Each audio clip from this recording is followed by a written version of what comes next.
अस्सलाम वालेकुम व्यूअर्स, मैं हूं समीना पाशा। उम्मीद है आप लोग खैरियत से होंगे। व्यूअर्स, कुछ आम खबरें और अपडेट्स लेकर इस व्लॉग में आपके सामने हाजिर हैं जनाब। एक तो जी सुहेल आफरीदी साहब एक और अल्टीमेटम देकर रवाना हो गए अडयाला के बाहर, लेकिन बजट के हवाले से अलीमा खान साहिबा ने एक बड़ा मुतालबा कर दिया है। तो बजट के साथ क्या होने जा रहा है उसके ऊपर बात भी करेंगे, और उसके साथ साथ जो गिलगित बल्तिस्तान में कायद मियाँ नवाज शरीफ का खिताब था वो काफ़ी मरकज़ निगाह रहा। बहुत से लोगों ने उसके ऊपर बड़ी गुफ्तगू की और उसका रद्द-ए-अमल क्या नज़र आता है उस पर भी बात होगी। इसके साथ साथ जी ये भी आपको बताएंगे कि एक दफ़ा फिर से ताजर बरादरी जो है वो बहुत ज़्यादा दबाव का शिकार है और उनकी तरफ से मज़ीद इस बारे में अपने तहफ़्फ़ुज़ात का इजहार किया जा रहा है। अब उन्हें क्या मसला है इसके ऊपर भी बात करते हैं, और कुछ PTI की जो स्ट्रेटजी है इमरान खान साहब की रिहाई के हवाले से अब बाकी ऑप्शंस क्या हैं उसके ऊपर भी बात करेंगे। तो आपसे रिक्वेस्ट है कि चैनल को सब्सक्राइब कर लें अगर अभी तक सब्सक्राइब नहीं किया। तो अडयाला के बाहर सुहेल आफरीदी पहुंचे, कैबिनेट पहुंची और अलीमा खान साहिबा भी पहुंची, उनकी बहनें भी पहुंची। कुछ लोग देर तक बैठे रहे, कुछ थोड़ा जल्दी चले गए, लेकिन बहरहाल देर तक बैठने के बावजूद भी किसी की कोई मुलाकात तो हुई नहीं। अलबत्ता इस दौरान काफ़ी अहम चीज़ों के ऊपर गुफ्तगू ज़रूर हुई। सुहेल आफरीदी ने इस बात के ऊपर बहुत इत्मीनान का इजहार किया कि उन्हें कोई वज़ारत आला से हटा नहीं सकता जब तक कि इमरान खान ना कहें, क्योंकि इमरान खान ने उन्हें वज़ारत आला के लिए नामज़द किया और वही उन्हें हटा भी सकते हैं। बाकी जो MPs के नाराज़ होने की बात है और बाकी पार्टी में कुछ तकसीम की बात है, उसके ऊपर वो बड़े क्लियर थे और उनका कहना था कि 5 लोगों के नाम भी आप दे दें अगर, जो कि 5 बंदे इकट्ठे कर ले तो फिर आप जो मर्जी कहिएगा।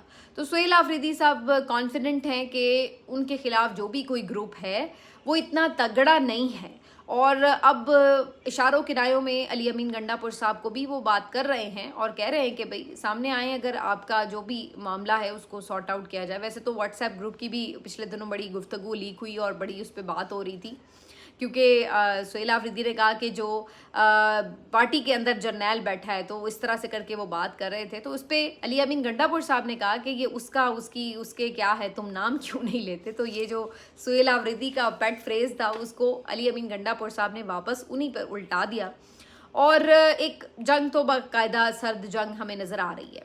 अब उसके पीछे इस्टेब्लिशमेंट है, उसके पीछे पार्टी की अपनी ग्रुपिंग है। एन मुमकिन है कि कुछ लोगों को इस्टेब्लिशमेंट की हिमायत हासिल हो, एन मुमकिन है कि कुछ लोग अली अमीन गंडापुर साहब की मोहब्बत में जो भी ये एक तकसीम है उसकी वजह बने हों, और कुछ लोग ऐसे भी होंगे जो वजारतों पे नाराज़ होंगे।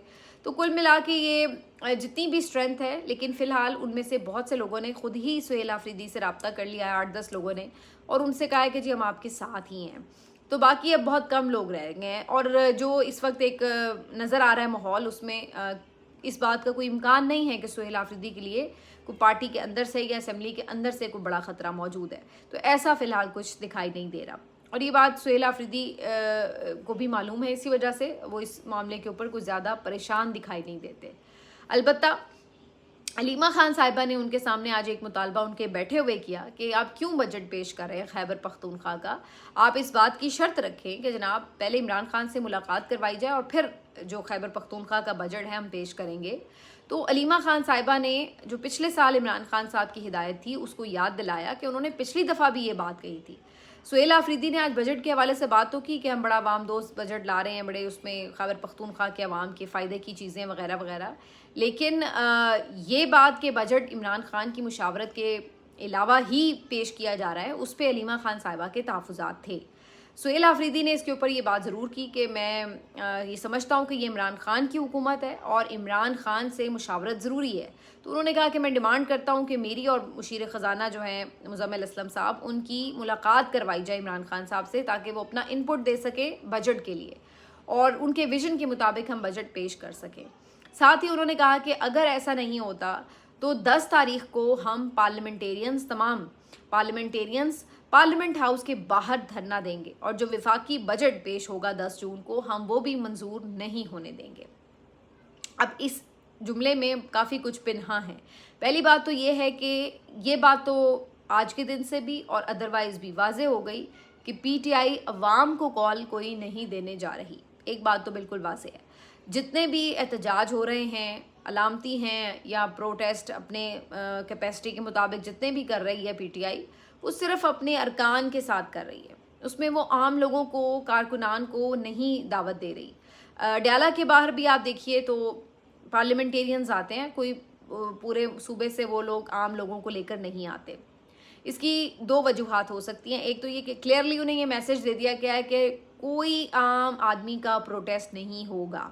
आप लोगों ने अपने तौर पर कोई होम्योपैथिक से प्रोटेस्ट करने हैं, वो आप आके करते रहें, उसकी कोई बात नहीं, लेकिन कोई आम आदमी के ऊपर मबनी प्रोटेस्ट, कोई धरना, कोई लॉन्ग मार्च नहीं होगा। ये बिल्कुल क्लियर पीटीआई को बता दिया गया है। और ये भी बता दिया गया है कि अगर आप करेंगे तो फिर उसके बाद जो भी हालात होंगे हम तो उसको बाय फोर्स रोकेंगे और उसकी फिर जिम्मेदारी खुद आप पर होगी। तो पीटीआई के जो क़यादत है वो इस बात को सीरियस ले रही है और इसी वजह से उन्होंने खुद अपने मुंह से कई बार ये बात कह दी है कि हम लोगों की, बच्चों की जानें ख़तरे में नहीं डाल सकते। तो हम इसलिए कोई लॉन्ग मार्च की कॉल नहीं दे रहे, हम इसलिए कोई अवामी एहतजाज की कॉल नहीं दे रहे। तो ये बात तो अब आप जहन से निकाल दें। अक्सर लोग जो ये पूछ रहे होते हैं कि पीटीआई कॉल कब देगी, कॉल कब देगी, तो फ़िलहाल ऐसी कोई मुस्तकबिल करीब में तो कॉल नहीं आने लगी जो कोई अवामी एहतजाज के लिए हो, नंबर 1। नंबर 2 ये कि पार्लियामेंटेरियंस के एहतजाज से क्या होता है। पार्लियामेंटेरियंस के एहतजाज से ये होता है कि इमरान खान की मुलाकात तक बहाल नहीं होती, उनको कोई किसी किस्म का ट्रीटमेंट जो है वो प्रोवाइड नहीं किया जा रहा, ना उनको अस्पताल मुंतकिल किया जा रहा है। बाकी तो बहनें तो खुद भी आके बैठती हैं, आज सुहेला अफरीदी भी आके बैठ गए, पार्लियामेंटेरियंस भी बैठ गए। अब 10 जून को इन्होंने कहा है कि जो वफाकी हुकूमत ने बजट पेश करना है। अच्छा, इसके ऊपर भी बड़ी दिलचस्प खबरें आ रही हैं कि वफाकी हुकूमत ने भी बजट जो इससे पहले एक हफ़्ता पहले पेश करना था, इसको जानबूझ के डिले किया गया है जीबी इलेक्शंस की वजह से, कि पहले गिलगित में इलेक्शंस हो जाएं और उसके बाद जो है बजट पेश किया जाए। इस पर बहुत से लोगों का ये ख्याल है कि ये भी इस वजह से किया गया है ताकि हुकूमत भी इस्टेब्लिशमेंट को ब्लैकमेल कर रही कि जी पहले हमारी वहाँ पे हुकूमत बनवाएं तो फिर उसके बाद हम आगे मामलात को चलाएंगे।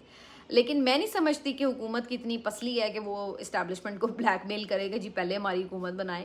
अगर ये ऐसा कहें तो अगले आपको इधर से, इस हुकूमत से भी फारिग करेंगे, आप लोग हमें ब्लैकमेल करेंगे तो ये ले फिर तो इतनी तो इनकी औकात है नहीं, क्योंकि जब आपके पास आवाम की ताकत नहीं होती, आपके पास जेन्युइन मैंडेट नहीं होता, तो आप इस पोजीशन में नहीं होते कि आप तड़ियाँ लगा लें। बल्कि मैं सुन रही थी अलीना शिकरी के प्रोग्राम में तारिक फजल चौधरी साहब का एक क्लिप बड़ा वायरल हुआ।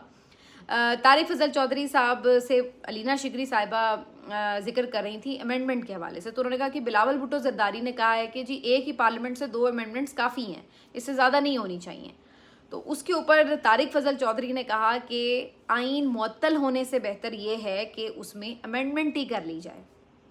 अब ये इतनी बड़ी खबर है अपने आप में और एक एतराफ़ भी है, और पीछे का जो पर्दे का हाल है ना उसका एक इंकशाफ भी है। उसकी वजह ये है कि उसमें वाज़े तौर पर आपको नज़र आता है कि तारिक फजल चौधरी साहब ये ख़दशे का इजहार कर रहे हैं कि अगर जिस तरह से उन्हें कहा जा रहा है उस तरीके से वो अमेंडमेंट्स नहीं करेंगे तो फिर भाई सीधा सीधा कब्ज़ा ही है। फिर कोई ये मत समझे कि सामने जो एक जमहूरी हुकूमत है वो भी बाकी रहेगी। तो यानी उनको पता है कि वो जिस तरह से आए हैं उनके पास कोई और चारा नहीं है कि जो उन्हें हुक्म दिया जाए उसके मुताबिक वो तरमीम करें, आइन को फाड़ें, मरोड़ें, उसको जो मर्ज़ी उन्हें कहा जाए करने को वो करेंगे, क्योंकि इसके अलावा उनके पास ऑप्शन नहीं है। तो जाहिर है अगर उन्हें हुकूमत से निकाला जाएगा तो ये तो नहीं होगा कि इमरान खान को लाके बिठा दिया जाएगा। तो उन्हें हुकूमत से निकालने का मतलब ये कि फिर वो खुद ही सामने आके बैठेंगे। तो इसलिए तारिक फजल चौधरी साहब का ये जुमला बड़ा मानी खेज था कि आइन में अमेंडमेंट बेहतर है बजाय इसके कि आइन मुअत्तल हो जाए। तो जाहिर है आइन और मुअत्तल कौन करता है, कब कब आइन पाकिस्तान की हिस्ट्री में मुअत्तल हुआ है और किस किस ने किया है। तो अगर वो ये बात कर रहे हैं तो आप इससे अंदाज़ा लगा लें कि नून लीग जो है वो किस तरह हाथ पाँव बांध कर, सर झुका कर हर अमेंडमेंट करेगी, चाहे उन्हें मालूम भी हो कि ये मुल्क के मफाद में है या नहीं है, ये इदारों के मफाद में है या नहीं है, ये जमहूरियत के मफाद में है या नहीं है, लेकिन फिर भी वो करेंगे। तो ये उन्होंने वाजे उसमें बता दिया है। तो बात जो मैं कर रही थी वो वहीं पे आ जाती कि इतने इनके पास पावर नहीं है कि ये उन्हें ब्लैकमेल कर सकें। हाँ, ये खुद ब्लैकमेल ज़रूर होते रहेंगे और देखते हैं कि इनके ब्लैकमेल होने की लिमिट जो है वो कहाँ तक है। और इन दी एंड फिर भी ठुड्डा ही पड़ना है, जितना मर्जी ये पॉलिश कर लें, जितना मर्जी ब्लैकमेल हो ले, आखिर में ठुड्डा तो पड़ना ही पड़ना है। वो तो मुकद्दर है, तो वो तो होगा। वो कब होता है वो देख लेते हैं, लेकिन होना तो है। अच्छा, अब दूसरी तरफ ये भी खबर बड़ी गर्म है कि पीपल्स पार्टी भी बहुत सारी चीज़ों के लिए जो है वो अपनी आमादगी जाहिर कर चुकी है, और ये भी कहा जा रहा है कि एक दो चीज़ें बचा कर वो ये तासुर दे देंगे कि देखें जी, हमने बहुत सारी चीज़ें मानी ज़रूर हैं लेकिन हमने फ़लाँ फ़लाँ चीज़ जो है वो बचा ली है। जैसे कि BISP Benazir income support programme को जो सूबों के अंडर करने की बात हो रही थी, मे भी उनकी ये बात मान ली जाए कि चलें जी वफाक से ही चलता जाए, क्योंकि गिलगित बल्तिस्तान में बिलावल भुट्टो ने भी ये बात की कि जी एक ऐसा मंसूबा है जो पूरे मुल्क में वफाक के तहत चलता है और उसका कहाँ कहाँ इसका इम्पैक्ट है, कहाँ कहाँ लोग इससे मुस्तफ़ीद हो रहे हैं, तो उसको जो है वो सूबों को देने की बात हो रही है और वगैरह वगैरह।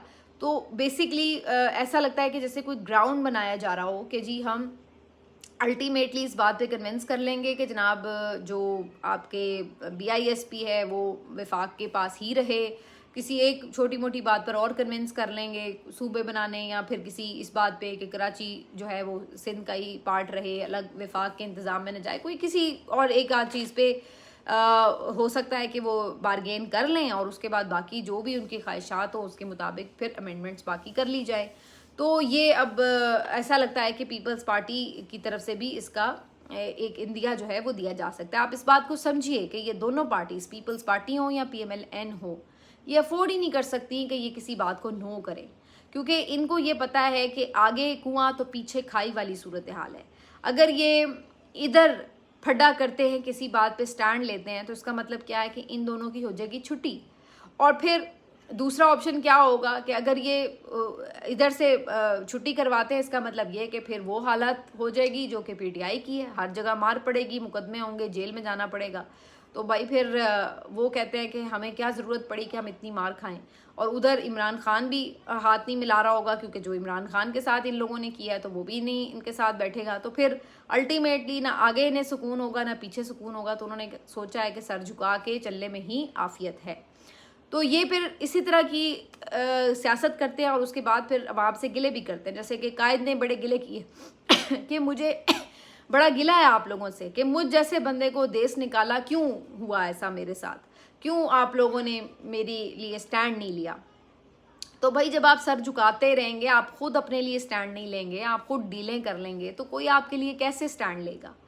भाई बात ये है, वो बड़ा मशहूर आजकल जुमला हर कोई दोहरा रहा होता है कि भाई मियाँ साहब ने कहा कि मुश्किल वक्त आया तो उन्होंने लाइट कमरे की बुझा दी कि जिसने जाना हो चले जाएं। तो जब लाइट ऑन की तो पता चला कि सारे तो वहीं बैठे हुए थे, मियाँ साहब खुद चले गए। तो भाई आप तो चंद महीने नहीं निकालते और आप डील करके खुद ही रवाना हो जाते हैं। तो कौम कैसे खड़ी हो आपके साथ? कौम तो तब खड़ी हो ना आपके साथ कि जब आप कोई टाइम तो निकालें ज़रा जेल में, लोगों को पता लगे कि भाई आप वाकई नज़रिए पर डट गए। जब आप 2 महीने के अंदर ही बीमार शिमार होके पहले अस्पताल चले जाते हैं, फिर वहाँ से आप डील वील करके बाहर चले जाते हैं, तो भाई फिर आवाम कैसे आपके साथ खड़ी हो? पहले आप खुद तो खड़े हों। आप तो खड़े नहीं होते और फिर आप लोगों से शिकवे करते हैं कि जी आप मेरे लिए खड़े क्यों नहीं हुए। तो शिकवा इन लोगों को है, इनको इस बात की तकलीफ है कि लोगों ने इमरान खान की हुकूमत जाने के बाद उसका साथ क्यों दिया। 10 अप्रैल को भी लोग बाहर निकले, 8 फरवरी को भी लोग बाहर निकले, 26 नवंबर को भी लोग बाहर निकले, आज भी लोग उसके लिए बाहर नहीं भी निकल पाते तो दिल में मोहब्बत रखते हैं। तो इस बात की तकलीफ़ उन्हें बहुत है कि ये इमरान खान के लिए कौम ने ये जज्बा दिखाया, हमारे लिए क्यों नहीं दिखाया। लेकिन वो इस बात का इदराक करने से कासिर हैं कि इमरान खान और उनमें भी ज़मीन आसमान का फ़र्क है। तो इमरान खान ने एक तवील अपनी जो जेल काटी है और जिस तरीके से जेल काटी है, जिस जवामर्दी इस्तकामत से जेल काटी है, आप तो उसका 20% भी नहीं काट सके। और उसके बाद अब आप जो है वो कहें कि आपको मोहब्बत जो है वो वैसी मिले जैसी इमरान खान को मिलती थी, तो ये तो फिर मुमकिन नहीं है। इमरान खान ने भी अगर बाद में डील कर ली होती तो उसकी भी मकबूलियत का ये आलम ना होता, लोग आज उसके लिए भी ना खड़े हो रहे होते। जब लोगों ने ये देखा कि यार उसने जो कहा वो उस पर डट के खड़ा हुआ है और वो डील नहीं करा, तो मुसलसल आपने उसे जेल में रख के अपने आप को मजलूम साबित करने की जो नाकाम कोशिश की है। ये तो नहीं हो सकता ना कि जेल में भी आप अपने मुखालिफ को रखें, उस पर जुल्म भी करें, उसका इलाज ना होने दें, उसकी मुलाकात ना होने दें, उसके बाद फिर आप आके बाहर मजलूम भी बने कि जनाब जुल्म हमारे साथ हुआ है। तो ये तो नहीं हो सकता। लोग अंधे तो नहीं हैं, ना लोग पागल हैं, ना लोग बहरे हैं, ना लोग कोई उनके सरों पे कोई सींग निकले हुए हैं, तो ऐसा तो नहीं है। और ना ये कोई 80s का दौर है कि जिसमें जैसे आप जो कहें आके लोगों को तो लोग इतनी समझ बूझ ना रखते हैं और मान लें आपकी बात, तो ज़ाहिर सी बात है अब एडवांस टेक्नोलॉजी का दौर है, हर चीज़ सोशल मीडिया पर आ जाती है, हर बात आपकी अपने बातों की तरदीद की सूरत में सामने आ जाती है, तो लोग अब बेवकूफ़ बनते नहीं हैं। लेकिन मियाँ साहब जो है वो पुराने दौर में जीने के आदी हैं। होता है जो बुज़ुर्ग अफराद होते हैं हमारे अक्सर अपने घरों में भी, वो भी बेचारे अपने दौर में ही जी रहे होते हैं, वो जो वक्त के तकाजे हैं उसके साथ हम आहंग नहीं हो पाते, तो यही कुछ मियाँ साहब का भी हाल हवाल है।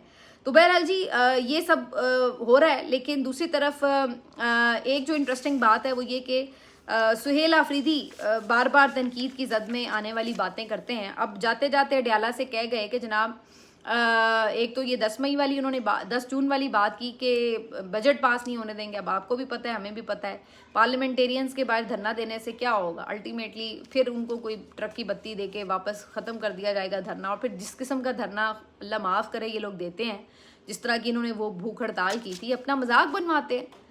इससे तो बेहतर है ना इस तरह की अनाउंसमेंट किया करें। कभी जाके केपी हाउस में बैठ जाते हैं छुप के, कभी पार्लियामेंट हाउस में बैठ जाते हैं, बाहर से ताले लगवा लेते हैं, बाहर ना निकलना पड़े। अब कह रहे हैं जी बाहर धरना देंगे, 2-3 मरतबा पहले भी धरने दिए इन्होंने। क्या इनके धरनों में 8-10 लोग ये होते नहीं हैं और 10 मिनट का धरना नहीं इनसे दिया जाता, तो भाई फिर ना दो ना, अपना मजाक क्यों बनवाते हो। कभी कहते हैं कलम छोड़ हड़ताल कर देंगे, फिर मजाक बनवाने वाली बात है। तो आप नहीं कुछ कर पा रहे, वो नहीं कर पा रहे, खुली बात करें। लेकिन इस तरह की बातें बढ़के मार के और फिर उस तरह की होम्योपैथी के तजाद से अपना मजाक तो ना उड़वाया करें। और अभी भी आप देखिएगा कि ये इसी किस्म का एक मामला होगा 10 जून वाला, एक के बाद एक डेट आ जाती है और फिर उसके बाद आगे ये कुछ सुहेल आफरीदी करते थे तो उन पर भी अली अमीन गंडापुर भी यही करते थे। अब अगले 15 दिन में आपने ये ना किया तो अगले 3 महीने में ये ना किया तो अगले 100 दिन में ये ना किया, और फिर वो इसी तरह गुजर जाते थे। तो बस वही ट्रैक चल रहा है। लेकिन ये उन्होंने ज़रूर कहा जी, मैं वसूख से आपको कहता हूँ कि इमरान खान बहुत जल्द बाहर आ रहे हैं। ये भी वही बातें हैं जो अली अमीन गंडापुर साहब भी कहते थे कि जी मैं बड़े वसूख से कहता हूँ। भाई आपके वसूख की हमें क्या नज़र आ रहा है कि इमरान खान की तो अभी तक मुलाकात बहाल नहीं हुई, तो जेल से रिहाई तो बड़ी दूर की बात है। तो मैं ये नहीं कह रही कि उनकी कोशिश नहीं है या उनकी, लेकिन मैं ये कह रही हूँ कि इस तरह के आप वर्कर्स को ठंडे करने की जो स्टेटमेंट्स दे रहे हैं अब वो काम नहीं कर रहे। एक दौर था शुरू में वर्कर्स ऐसी बातों पे ट्रस्ट करते थे कि भाई ज़ाहिर है ये सिस्टम का हिस्सा है, शायद उन्हें कोई पीछे से पता चला हो हालात का, इसलिए ऐसी बातें करे। लेकिन अब सबको नज़र आ रहा है कि हालात क्या हैं, और ये इस तरह की बातें कई मरतबा की गई हैं और अल्टीमेटली कई मरतबा वो बातें गलत साबित हुई हैं। तो जो है वो सीधी बात है और उसी तरह को लेके चलना चाहिए, बजाय इसके कि घुमाया जाए बात को, उसका कोई फ़ायदा नहीं होता। पहले पीटीआई का जो ये इंटरनेशनल चैप्टर था, जो बाहर के इनके ओवरसीज़ चैप्टर्स थे, आप देखते थे बड़े मुतहरिक थे, धरने देते थे, एहतजाज करते थे। इन्होंने जो मुख्तलिफ ममालिक की पार्लियामेंट्स हैं उनसे राब्ते किए, पार्लियामेंटेरियन से राब्ते किए, कोशिश की, बात उन्होंने बड़ी मौसर उठाई। और देखते ही देखते पीटीआई की जो ओवरसीज़ की कोशिश थी वो एक बहुत बड़े दबाव की सूरत इख्तियार कर गई। और बहुत ज़्यादा ये बात होती थी कि एक तो पीटीआई का सोशल मीडिया मैनेज नहीं हो रहा और दूसरा ओवरसीज़ मैनेज नहीं हो रहे, क्योंकि यहाँ के लोगों को तो डरा धमका के बिठा लिया था, लेकिन ये 2 पावर्स ऐसी थी पीटीआई की जो कि मैनेज नहीं हो पा रही थी। लेकिन अब लगता है कि बड़े हद तक ये भी मैनेज हो गई हैं, क्योंकि जो ओवरसीज़ हैं अभी उनको आप देखें तो वो भी टोटली ऐसा लगता है कि डिसकनेक्ट हुए पड़े हैं, कोई ख़ास उनकी तरफ से एक्टिविटी भी नहीं है। और ख़ास तौर पर इनके अपने ही 1-2 लोग ऐसे हैं जिन्होंने बहुत से जो एहतजाज की कॉल थी उनको डिफ्यूज़ भी किया, कभी उसको ठीक से प्लान नहीं किया, कभी उसको कॉल ऑफ कर दिया एंड टाइम पर। और जो वहाँ की जो तंजीम थी उसके अंदर भी इस किस्म की रखना साजी की गई कि जिसकी वजह से जो सारा वहाँ का भी इम्पैक्ट था उसको भी आहिस्ता आहिस्ता बिल्कुल डिफ्यूज़ कर दिया। अब आप देख लें कि कोई ओवरसीज़ की तरफ से उस तरह का जो एक वो माहौल था पहले दबाव का, वो उस तरीके से नहीं कारआमद नज़र आ रहा। और इसी तरीके से सोशल मीडिया भी इनका जो है वो काफ़ी आपस में ही, चूँकि मुख्तलिफ ग्रुपिंग्स की वजह से इतना डिवाइडेड हो जाता है, तो उनका भी इम्पैक्ट जो है वो उस तरीके, और कुछ ज़ाहिर है जो यहाँ की फस्तायत है उसकी वजह से भी बहुत से अकाउंट्स को उनके घर वालों को परेशान करके चुप करवा दिया गया है। और बहुत से अकाउंट होल्डर्स जो हैं वो तो वैसे ही बेचारे गिरफ्तार पड़े हुए हैं। तो बहुत से जो एक्टिव इनके अकाउंट्स थे वो बिल्कुल खामोश हो गए हैं किसी न किसी वजूहात की बिना पर। तो सोशल मीडिया पर भी अच्छी खासी एक आपको ज़रब लगती हुई महसूस होती है। तो ये वो तमाम हकाइक हैं जो कि पीटीआई को अंडरस्टैंड करने हैं, जो कि आप जब ऐसी बातें करें कि जी हम बाहर निकलने वाले हैं, ये होने वाला है, तो उस वक्त फिर आप ये जहन में रखते हैं कि जनाब चीज़ें जो हैं वो आपके हालात जो हैं वो मुवाफिक नहीं हैं और ना उसके कोई आसार नज़र आ रहे हैं कि चीज़ें इस तरीके से कोई बदलने जा रही हैं। तो बहरहाल जी ये है। आखिर में थोड़ी बात कर लेते हैं ताजरों की, क्योंकि एक दफ़ा फिर से 8 बजे दुकानें बंद होना शुरू हो चुकी हैं, जिसके ऊपर फिर से जो ताजर हैं वो बहुत ज़्यादा नाला नज़र आ रहे हैं, क्योंकि पहले ही महंगाई से कमर टूट गई है लोगों की, तो कुव्वत ख़रीद नहीं रही, लोग बाहर नहीं निकल रहे ख़रीदारी के लिए। अब तो ईद वगैरह के मौक़ों पर जो निकल ही आया करते थे वहाँ पे भी नहीं निकले, तो फिर आप अंदाज़ा लगा लें क्या हम हालात में क्या सूरत हाल होती है। और रही सही वजह यह है कि जब इतनी शदीद गर्मी होती है दिन भर, इस वक्त मैक्सिमम एक टेम्परेचर का जो मतलब आप कह लें पीक टाइम चल रहा है, जून का महीना शदीद तरीन गर्म होता है, और उसमें दिन के औकात में तो कोई डेयर ही नहीं कर सकता कि वो निकले और जाके कोई बाहर से ख़रीदारी कर ले। तो यही होता है कि लोग शाम पड़ने का इंतज़ार करते हैं कि 6-7 बजे के बाद निकले, लेकिन उसके बाद फिर फौरी दुकानें बंद हो जाएं अगर, तो फिर ख़रीदारी का कोई रहता ही नहीं है चांस। तो इसी बात पे रेस्टोरेंट्स हैं या मार्केट की जो फोर्सेस हैं, हर कोई जो है इसके ऊपर नाला नज़र आता है कि ये हुकूमत के किस किस्म के डिसीजंस हैं। एक तो वैसे ही लोगों की मईशत जो है वो तबाह होकर रह गई, और रही सही कसर इस किस्म के फ़ैसलों से जो है वो बिल्कुल कारोबार को ठप कर दिया जाता है। लेकिन हुकूमत अपनी तो अयाशियाँ नहीं छोड़ती, अपनी तो कोई ऑस्टेरिटी ड्राइव उनकी नज़र नहीं आती, लेकिन यस लोगों के ऊपर मुसल्लत ज़रूर कर दी जाती कि आपने हर चीज़ को बहरहाल फॉलो करना है। मिलते हैं आपसे अगले वीलॉग में, अपना ख्याल रखिए, अल्लाह हाफ़िज़।